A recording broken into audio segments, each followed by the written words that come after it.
Dobar dan i dobrodošli na kanal Radi sama ideje za kreativce. Danas pravimo somune, odnosno lepenje. Za ovaj recept ćemo najpre da izmrvimo oko 12 grama svežeg kvasca. To je otprilike 1/4 kockice kvasca. U kvasac dodajemo 1 kašičicu šećera, pa ćemo u kvasac da sipamo vodu. Ovdje sam pripremila 250 ml tople vode, to jest mlake vode. I dodat ću i 1 kašičicu brašna. I sve pomešati. Poklopit ću i ostaviti da odstoji nekih 5 minuta da kvasac malo nadođe. Kao i uvek i za ovaj recept ću koristiti senčansko brašno, a ovog puta koristim glatko namensko brašno tip 400 za fina kvasna testa i palačinke. Ja sam ovdje odmerila 350 grama brašna. I dodat ću 1,5 kašičicu soli, pa sve to promešati. Nakon što je odstojao i malo nadošao kvasac, nastavit ćemo da mesimo tako što ćemo da dodamo brašno. Mešat ćemo varjačom jer ovo testo treba da bude onako baš lepljivo.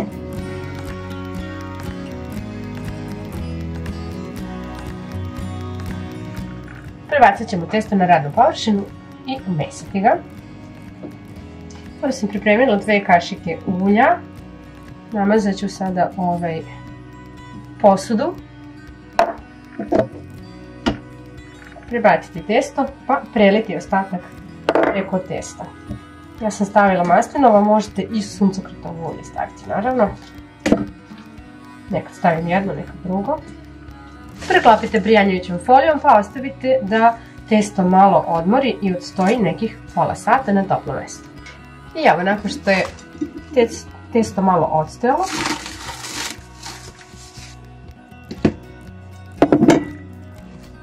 prebacit ćemo ga i iseći na 4 dela. Ja ću napraviti 4 somuna, ako pravite više, povećajte samo količinu. Dublirate količinu sastojaka za recimo 8 somuna. Sada je potrebno da ovako svaku ovu jufkicu premesite.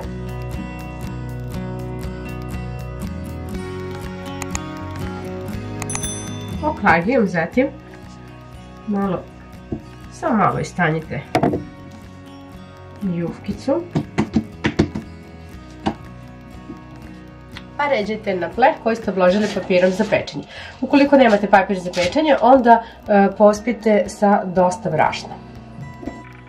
Znači, od unutra ka spolja, ovako ga utapkajte.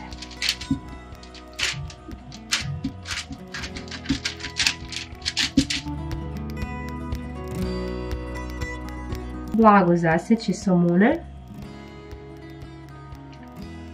Ovako na kockice.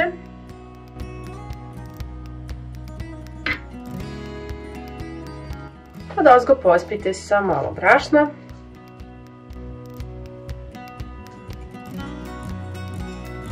Preklopite ih prijanjujućom folijom ili čistom krpom pa ostavite da odstoje taman dok se rerna ne zagrije. A rernu je potrebno uključiti. Kada se rerna zagrijala, ubacit ćemo lepenjice i peći najduže 10 minuta, a najbolje da pratite da ne bi pregorele, jer svaka rerna drugačije peče.